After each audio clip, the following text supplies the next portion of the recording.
Welcome. In this class, we will talk about some of the major softwares which are used in various psychological research.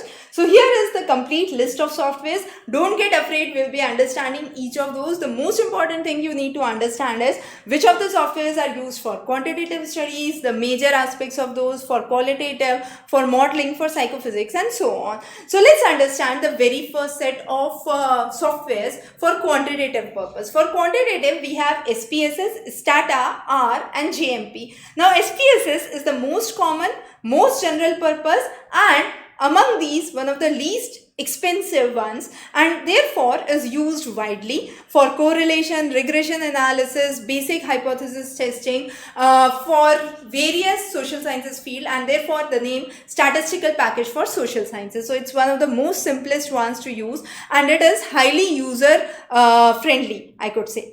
Stata, on the other hand, is a relatively expensive one. It has its commercial license, and it is known very good for It is known for its regression analysis and econometric models predominantly, right? R is one which works on coding. However, this is an open source. You don't have, anyone can actually have it, but you need to understand the code and write the code to work on R.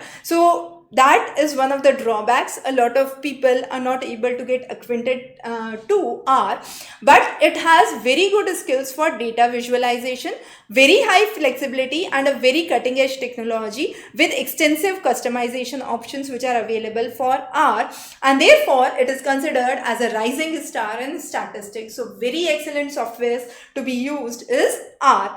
Then you have JMP. JMP is a SAS institute software which bridges the gap between statistics and user friendliness. So the portal is very interactive, has good data visualizations, and can have complex tools being brought at a very high simplicity, and therefore it is highly adorable. The next is qualitative purpose. For qualitative purpose, 4 of these are highly used. NVivo is the most common one for organizing, managing non-numerical data. This could be in the form of interviews, observations, or text. Then there could be coding, text analysis, or visualization, and this is highly used for personality research, social scientists, or for social researchers.